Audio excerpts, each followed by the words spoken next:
Welcome, everyone. We're just going to give it another minute or so, and then we'll go ahead and get started. Thank you so much for joining us today.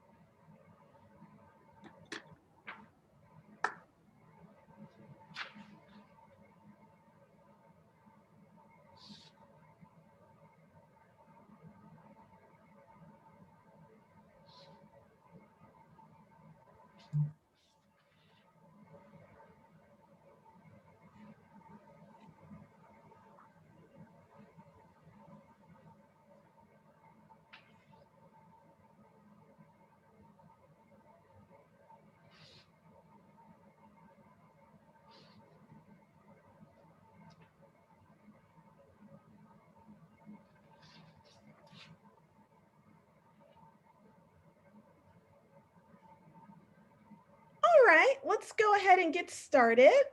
Welcome, I'm L'Oreal Lance, your Membership and Business Development Director. Thank you so much for joining us for our State of the Association address. Typically, this would have been done in person at our annual Expo, but since we were not afforded that opportunity last year, we figured what better way to kick off the new year than to bring you, our members, together to discuss where we've been and where we're headed as an association.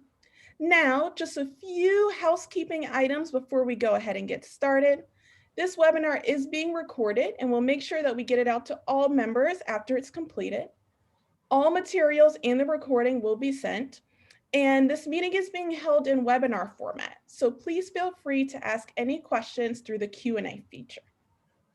Now, let's get started. First up, you'll hear from CTAA's Executive Director, Scott Bogren. Hey, good afternoon, everyone, and to our members out on the West Coast, good morning. Thanks for joining us today. And yes, we felt bad about not being able to kind of talk about what we're up to with all of you at our Expo last year, and with it kind of being the season for State of the Union addresses and such. We kind of felt in the end of December that we would schedule something like this just to give you a sense of what we're up to at CTAA, and to try to keep us engaged and connected with you as best as possible as we all go through this pandemic together. You know, I want to start just by saying thanks. Thanks for continuing to be members in our organization, for giving us a little bit of your time today to engage with us. Thanks for the work you're all doing in your communities and in all of your varying capacities to keep people moving safely. You know, the last 10, 11 months have been kind of one unprecedented piece after another that we've all been dealing with. And, you know, I'm starting to see perhaps a little bit of light at the end of the tunnel. I think we're all certainly wanting to see the economy reopen and getting back to quote unquote normal or whatever the new normal is. But I want to urge all of you to remain vigilant right now, and do everything you can to be safe, to keep your employees, your passengers safe. Nothing's more important than that right now. So a little bit about us as an organization. We have been basically in full telework since the middle of March 2020. Many of us have gotten probably way too used and now tired of our little home offices, and I'm probably speaking more about myself. Can't wait to get back to the office, and we'll do that when it's safe for us to do that. We do have a couple of staff, our training and some finance folks who are regularly showing up at our office, socially distanced and with masks, and doing it as safely as we can to keep operating. And we have kept operating and operating well in the last 10 months. Our staff is, we're fully staffed. We've had no layoffs. Financially, we're doing well as an organization. You know, obviously, it was a hit for us not to have our annual conference, but it just wasn't safe to do it. And, again, in terms of where we are organizationally, we have a cross-cutting team that constitutes our return to work committee. We've got conditions that we're looking at regularly, and when those conditions hit the right places, we will return to the office, and we're looking forward to doing that. In late December, the leadership team at CTAA started to really focus from an association perspective on kind of what we wanted to accomplish in the first quarter of 2021. And these 3 bullet points you see in front of you are really where our focus was. The safety of drivers and passengers. Obviously, with the vaccines starting to be distributed, we wanted to make sure that transit drivers, from big buses and public transit down to any MT drivers and all drivers in between, had access early to the vaccine should they want it. We continued to work along those lines.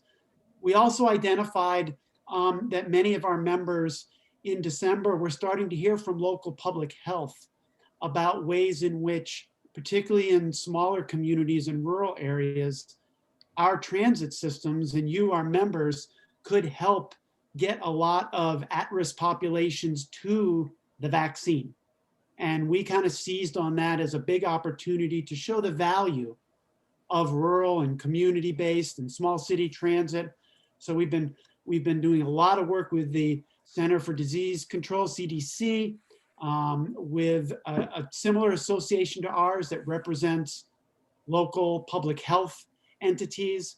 And Amy Conrick on our staff, who you'll be hearing from in a little while, has really taken the lead through our partnership with the Federal Transit Administration to, we're going to have a webinar on February 4th with all of those entities present where we can talk about transit's role. And I want to kind of underscore for those of you who are operators that this is a time for us to find ways to be part of the solution. 10 months ago, there was no end in sight to what we were dealing with when it came to this pandemic. Now the vaccines and the effectiveness of the vaccine, the best way for us to reopen the economy is to get as many people vaccinated as possible, as quickly as possible. And there is, as we're hearing from the CDC, a role for transit, and we want to make sure we're playing it. The last kind of priority we had for the first quarter has been to engage with the new administration, to work with the new Congress, to make the case effectively that in any future COVID-19 stimulus funds, that rural and small cities get access to some of those resources, because they're definitely going to be needed. And I'll talk a little bit more about that in another slide. Some other things that CTA is working on kind of globally, we've engaged in a strategic planning process that is involved with a third-party consultant. We're really looking at trying to position through strategic planning and adaptive strategies how we can best represent you and how we can most effectively work with you and on behalf of you, and how to make sure that moving forward, we're using our resources and our assets as an association in ways in which our members find the greatest value. You will be hearing from our consultants. We are going to be doing some member surveying, and I just wanted to kind of plant the seed with you that most of that is going to be around this strategic plan. We hope to be able to unveil that in June and share that with you. And we'll share it with you in varying stages as well, because we obviously, we need your input. You're the folks we're here to work on behalf of. So this is going to be a chance for all of our members in varying ways to tell us about what they need from us as an organization. And lastly, in this overarching slide, I just want to reiterate that we may be scattered in all of our home offices. You may be only seeing us at State Transit Association meetings like this on a screen, but we remain fully committed to you, our members. We remain here for you. We want to engage with you as best we can. We want to make sure that our work and engagement is going on as if there is no pandemic and no quarantining. And we've set up a lot of ways to do that. But at the same time, we're all eager to get face to face with you again. I think we've all become a little bit over the whole Zoom thing, as I say, as we're sitting here on a Zoom meeting again. But yeah, we're looking forward to what the future is. Next, I want to talk a little bit about the Expo, because I'm sure you have a lot of questions about the Expo. I don't know that we have lots of answers, because we have a lot of questions about our Expo. It's scheduled right now for mid-June, June 13th through the 17th in Richmond, Virginia, and we're committed to those dates. We are going to be opening up our registration for the Expo on Monday, February 1st. And I want to let you know that we've gone through a lot of planning and discussions, and we're committed to, as I say here, not if, but when. We are going to have an in-person, all in-person conference in calendar year 2021.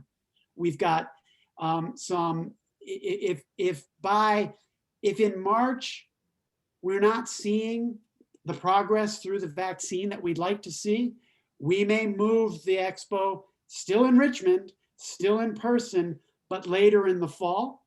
And we're going to be transparent with you on those calls. We simply have to allow safety to be the guiding principle here.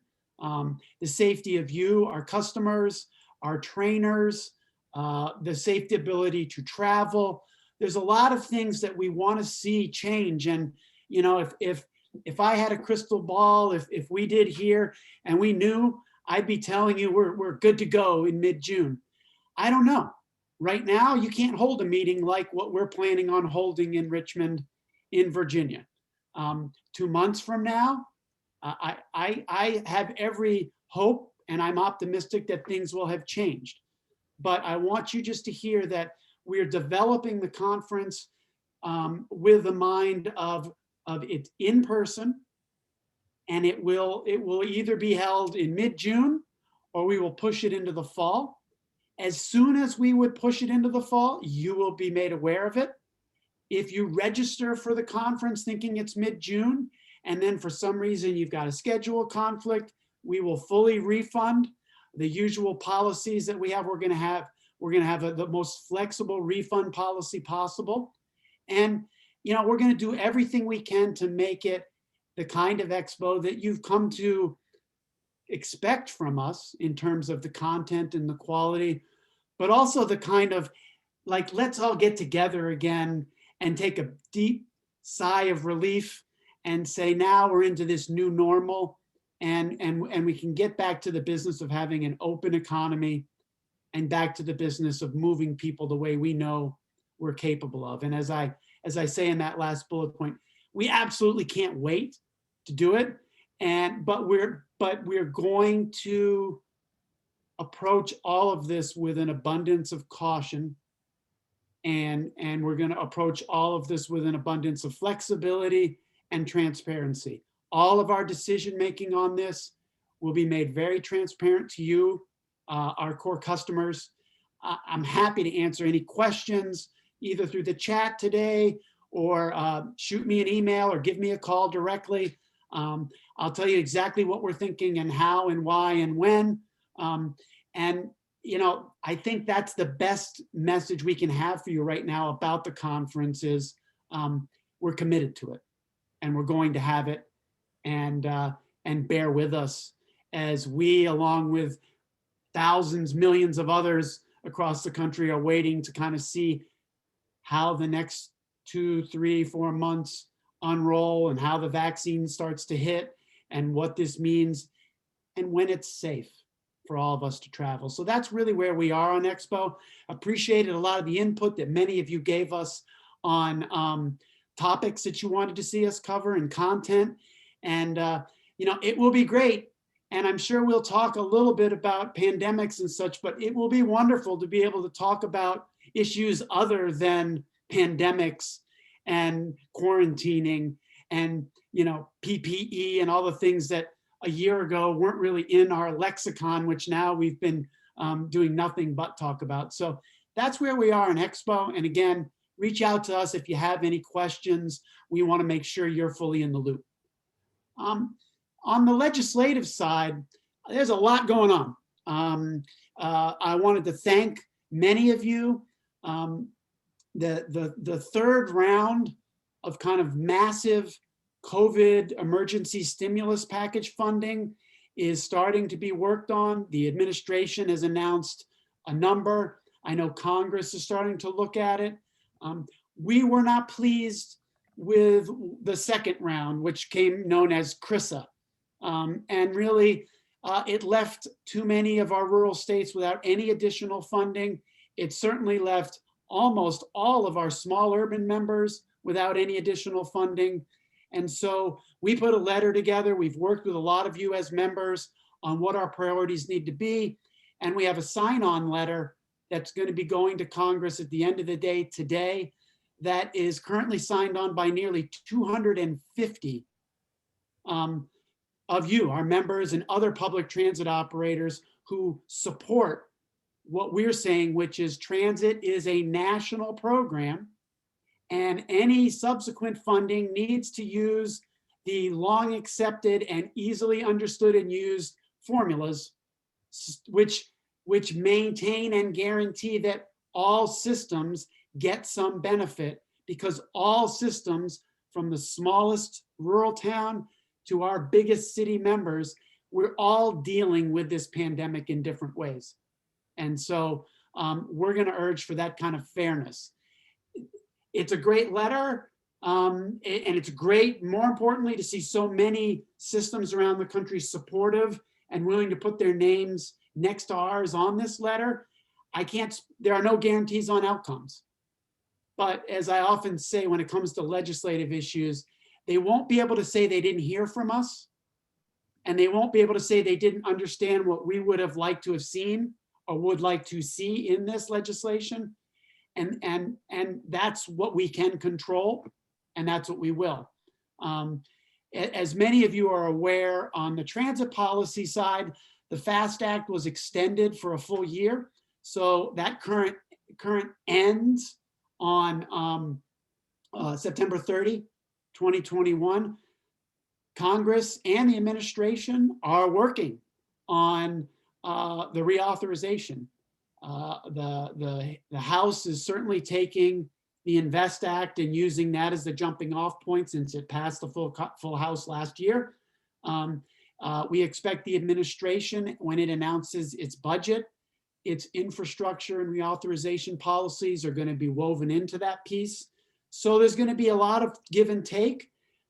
We published, thanks to our board and Chris Zeilinger, who is our staff person leading the CTAA Legislative Committee, and our legislative chair on the board side, Kristen Joyner. We published our 2021 legislative priorities. They're available right on our homepage, ctaa.org.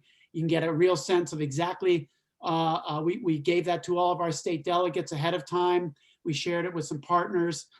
We think it's a good outline for what we want to accomplish this year legislatively. And as always, those goals can be boiled down really easy to funding flexibility for you, right-sized regulations for all of you, and trying to fend off any attacks on what we do and what we do collectively in moving people.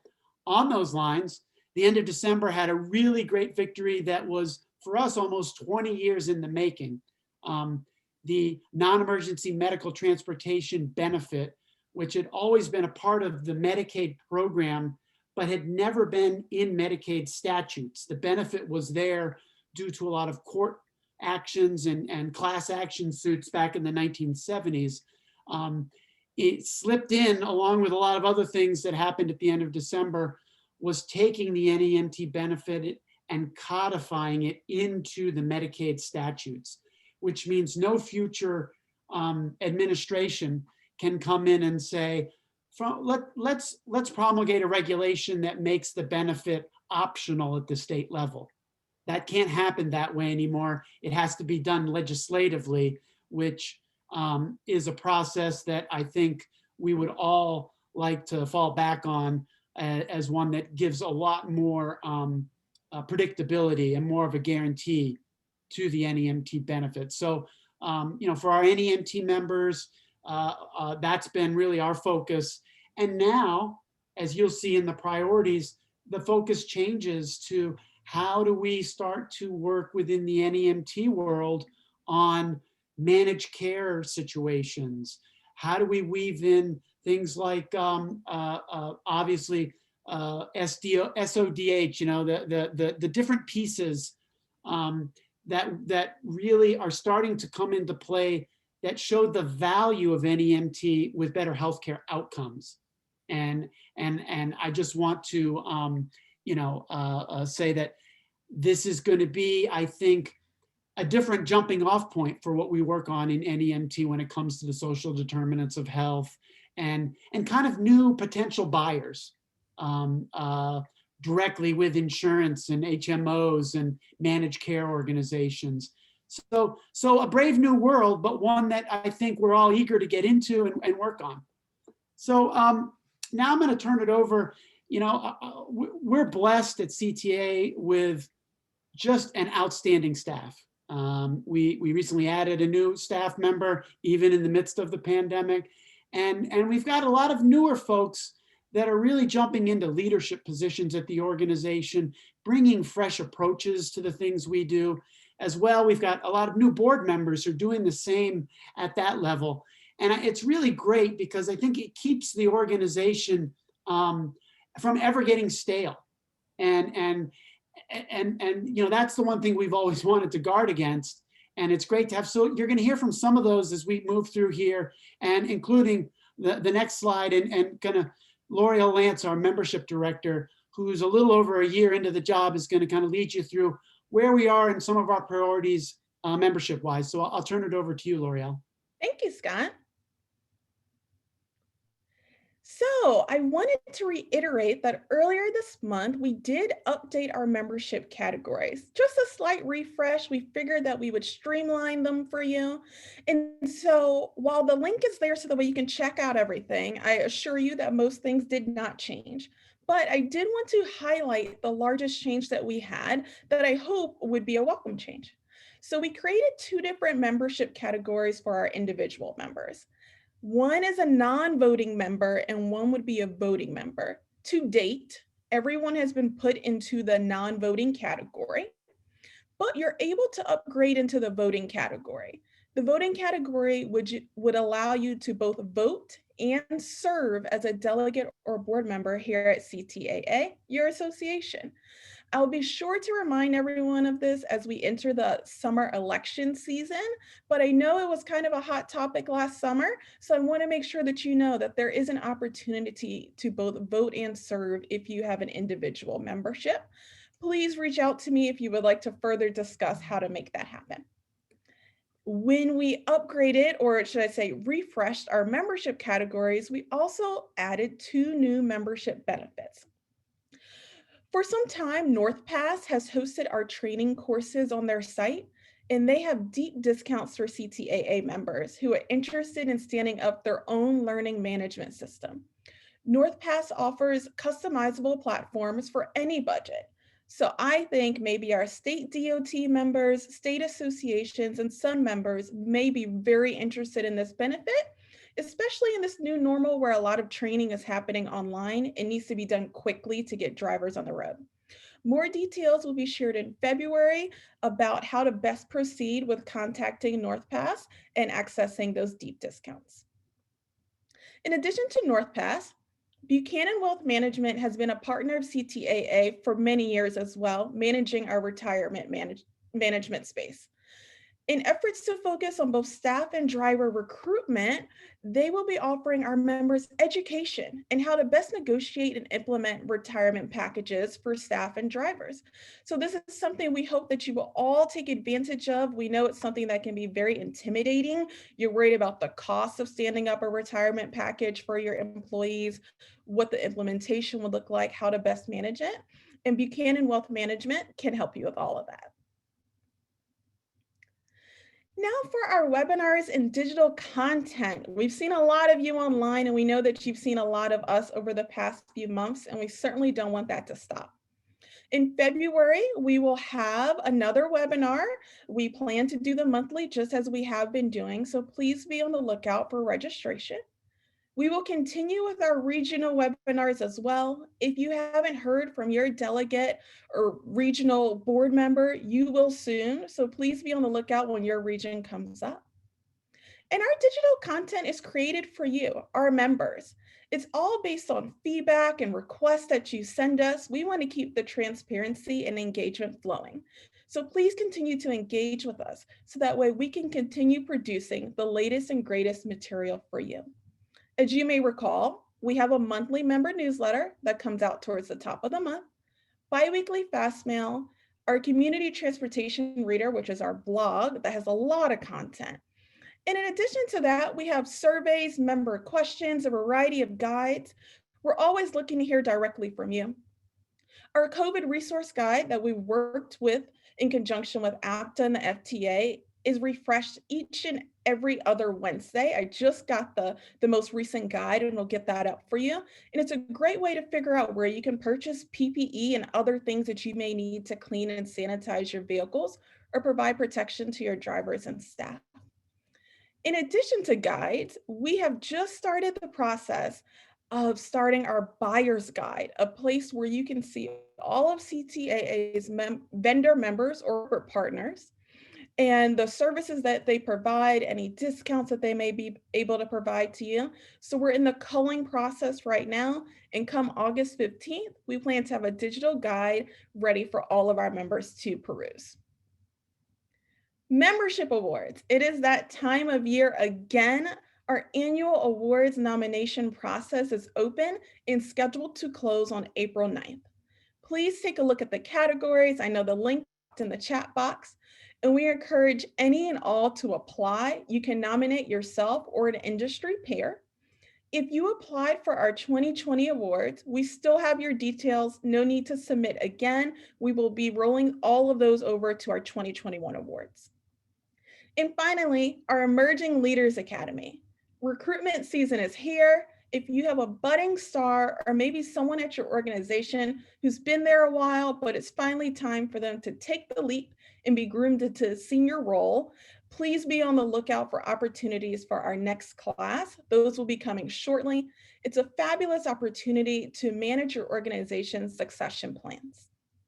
And before I close out, I wanted to share how grateful we are for each and every one of you for continuing to renew through this crisis. I understand and know very well that budgets are tight and you've probably had to make some cuts along the way.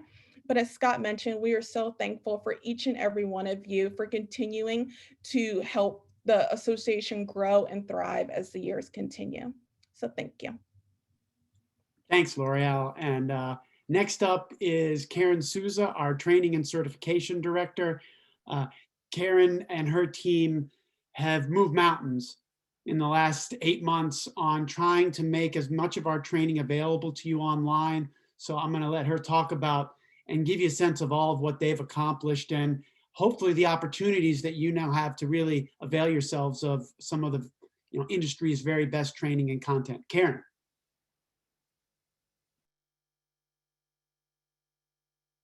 You're muted, Karen. Hi, everyone. Sorry, happy to be here with you. I'm very happy to share with you that our training team, that many of you know, I know on this call of Stephanie Smith, Len Cahill, and Marlon Powell, we've been focusing, as Scott said, on moving all of our certification and training classroom courses either online or into a virtual classroom training format. All of our classroom courses still remain available that way, but in this transition and the work that we've done, we've been using the newest technology, like our NorthPass learning management system, to support this transition in terms of both expanding our capability and our capacity. And we're ready here to help for those of you who are wanting to continue professional development for your entire team in your organization or individually. And having done this work, first I'll highlight that we have our online training center. At this center, there are self-paced online courses that are available, and there are a total of 6 of them. And in this online training capability and being able to take the courses as you want to and when it works for you, it covers everything from building a sustainable driver workforce as a topic, to frontline supervisor training, to excellence in training, top level train the trainer capability, our understanding passengers who have experienced trauma course, volunteer driver training for volunteer drivers, as well as our overall everything to do with our PASS driver training program. And that's what's in the online training center. Also, the virtual training classes, all of our certification courses are now available in an online, virtual classroom format for certification, and all of our training courses as well. And what that means is it gives you a chance to either go to our training calendar and go ahead and look at all the virtual classroom courses that are loaded up there. It's open enrollment, and you can sign up yourself or other people in your organization, as much as many state transit associations have started to sponsor virtual classroom certification training that's just within your state. So that's what's available in both those capabilities as well. So our training calendar is located on our homepage. Look at it at any time, and you'll be able to see what's available in the virtual format, as well as going to the online training center as well in our training area to see those self-paced courses. The 2 new classes that you may not have seen before that are available that are in the virtual format are the Safety Culture and Safety Management course taught by Reem Lazaro, and also Transit Marketing, Tools for This New World. An updated version of that class taught by Selena Barlow are our 2 new courses available. And finally, I'll share with you that there is bulk purchasing available for online courses. And what that means is if 25 or more people in an organization are going to be taking one of our open enrollment classes, there's a 10% discount that we give in bulk purchasing if an organization or a state association or a state DOT are sponsoring 25 or more people. I think it's best to say in closing that are there any new topics or training that you feel you need that we don't offer now when you look at what's currently available? If so, please let us know by emailing training@ctaa.org, and we'll look at that and we'll get back to you. Thanks so much, and we look forward to seeing you, whether it's virtually, online, or eventually, as we talk about, in the classroom again. Thanks, Karen. Next up is Amy Conrick, who is one of our senior project directors and is the director of the National Center on Mobility Management. Amy, it's all yours. Hi, good afternoon, everybody, and thank you for joining. Just a real quick run through what NCMM is about. For those of you who have not been to our website is nc4mm.org. And as Scott said, we're one of the 5 technical assistance centers funded through the Federal Transit Administration. And I put up 4 bullets here just to give you a sense of some of the projects we're working on. We're closing out our 7th year with FTA and running this center. And each year it's become clearer and clearer to us that a really big piece of our mission is to facilitate those strategic partnerships between transportation and mobility management agencies on one hand, and non-transportation organizations at the state and local level on the other hand. Scott mentioned the webinar on February 4th, and there's a link way up in the top of the chat. where we're working with CDC and the National Association of City and County Health Officials. Who would have thought that we would be really building collaboration with those people? It makes sense. We always know that transportation is there for a reason. It doesn't stand by itself. It's to get people where they need to go. So look to NCMM and also obviously CTAA to really start, not really start, but to continue to push these kinds of relationships.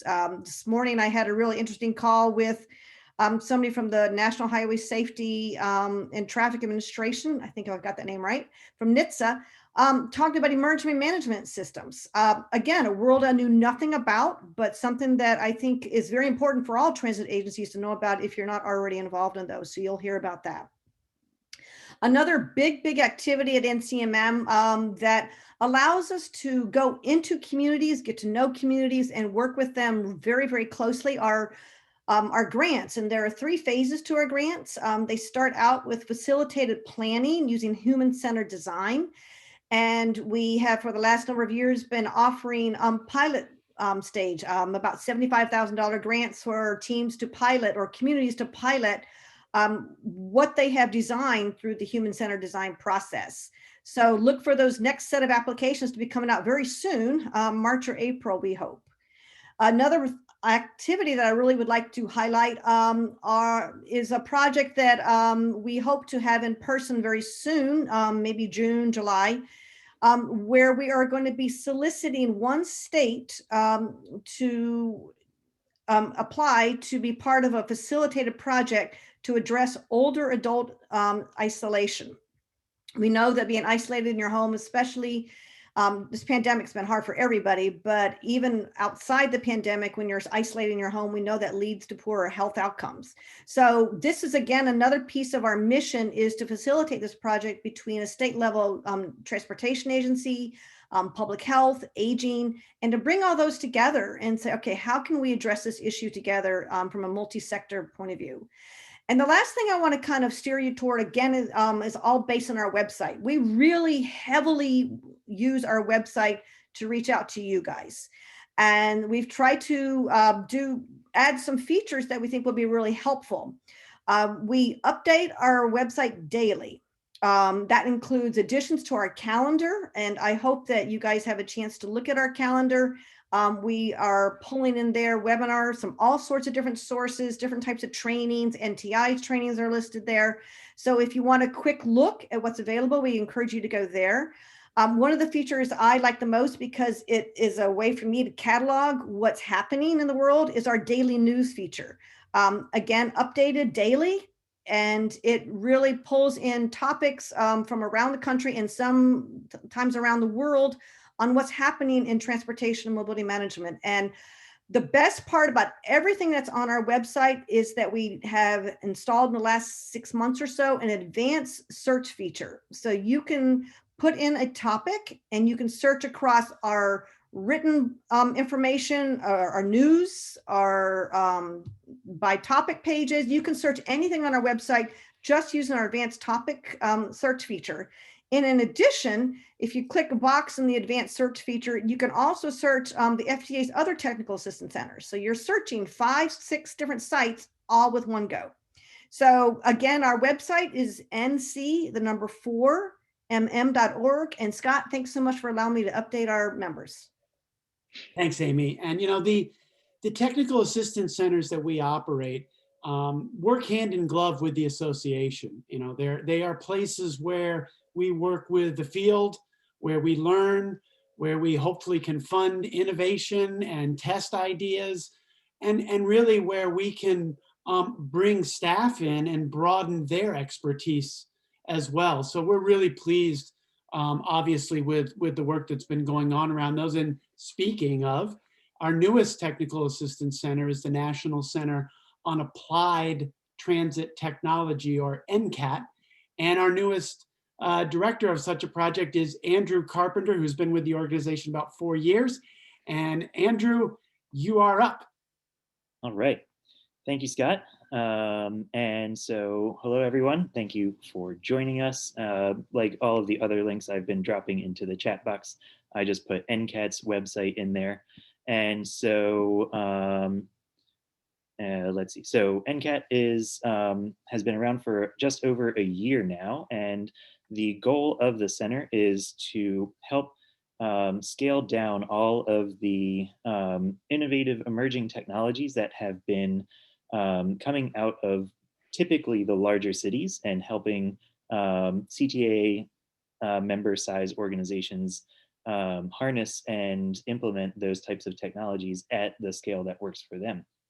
And so we have been working with a wide range of people to develop different resources, pretty much create a no wrong door approach to getting information. So if you feel that you're kind of towards the front end of applying new technologies, then we make sure that there is some information for you to keep up with what's going on. Or if you're migrating from pen and paper onto digital routing and planning or anything like that, then there are some resources for you to be able to do that as well.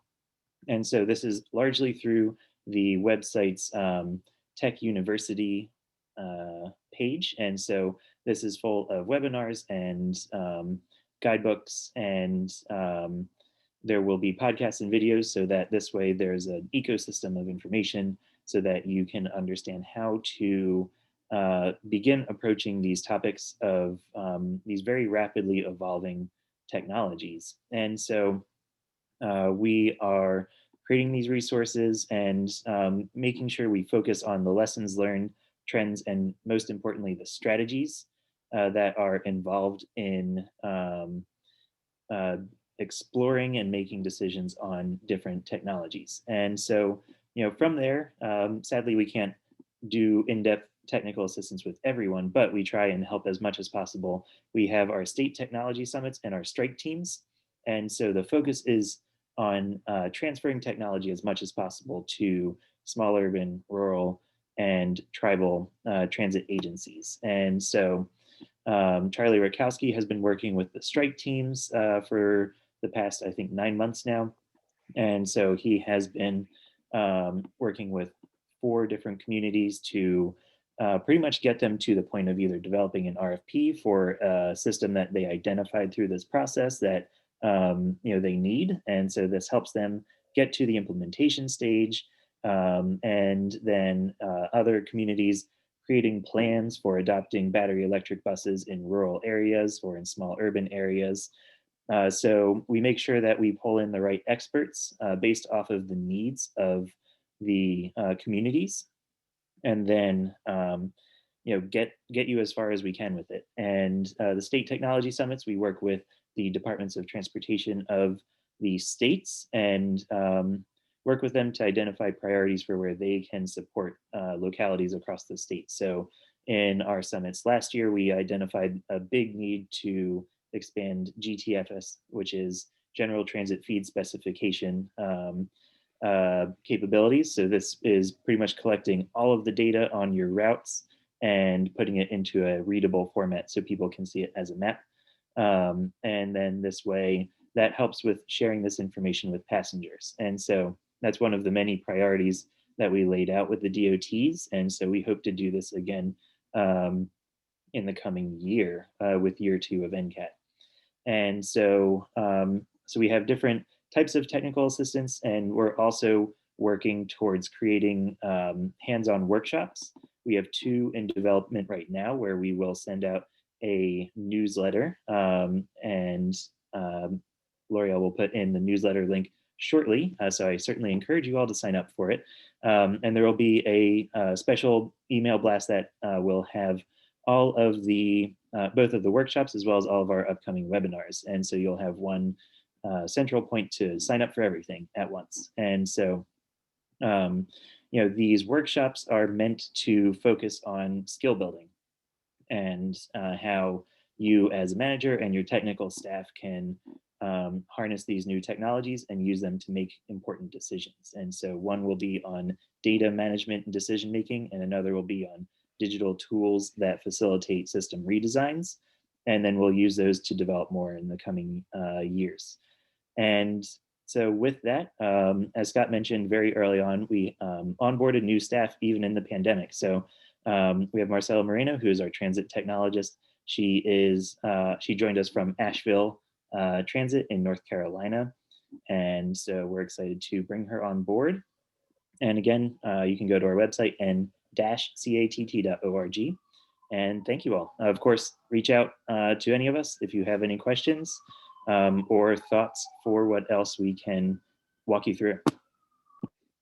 Hey, thanks, Andrew. Appreciate it. And, there's some discussion of our newest staff member. I'm now going to turn it over to, we'll just say, our staff member with the most seniority, Charlie Dixon. Many of you know Charlie's work through all sorts of programs in Expo. Charlie's going to talk with us a little bit today about what he's doing with the transit planning for all grant program that we have through HHS and also our Toyota projects. Charlie. Thanks, Scott. Happy to fill everybody in on what's going on. I'll start with what we call the Transit Planning for All project. And that is a project that is funded by the Administration for Community Living over at HHS. So it's important for us to have this connection with HHS since they're important funders of many transit programs. And we like to be able to have access to that. So this started several years ago when the Administration for Community Living was first started. In fact, we were the first project that ACL funded. So we've been with them ever since their inception. And what they're looking to do is to improve transportation services for older adults and persons with disabilities by bringing them into the transit planning process. So over the years, we have funded a number of programs. They're very interested in us getting out and working with communities to really test out these programs. So the focus of this project is on funding projects in communities. In the most recent round, which started in this past October, is focused on mobility on demand services. And Scott mentioned that we really seek to have these technical assistance programs feedback into the association. I think this is a really important one. These three communities, Seattle, Flagstaff, and Atlanta, are going to be working on creating mobility on demand programs in their communities. We'll learn a lot during this process. They're all going to be working on transactional data specifications. So they're going to be working on making sure that regardless of the provider, the person requesting the ride can just use one source to request the ride. And I think this is going to give us a lot of information on how to build these programs out around the country. I've put up the website for the program in the chat box. If you go there, there's a lot of information from the past projects. A number of the projects have put together toolkits on inclusive planning. So a lot of hints on what to do. We're working on inclusive planning, obviously, given the pandemic, that's become very important. A couple of the projects last round did a lot of work on this, so you can get that information there. Moving on, also, it's a very interesting project. For the last several years, we have actually been funded by Toyota North America to work on projects in their plant communities. Toyota is a very community-minded organization. They have an entire section that's devoted to what they call social innovation. So they're very interested in not only improving their plant communities, but they're actually looking to us to do research on what their future is going to be as a vehicle manufacturer. So they're very interested in new types of mobility. We've done a number of projects around the country. For instance, in Tupelo, Mississippi, we actually helped the city of Tupelo set up a transit system, public transit program, which is now a 5311 program. So we've done a lot of things. We're currently working in Tupelo, Mississippi. Um, Toyota is very interested in ensuring that there is a good pipeline of folks to go from education to work. So in Tupelo, we'll actually be working with the local community college to provide mobility for people into their manufacturing training programs, so that those folks will then be able to go to work at places like Toyota and other places.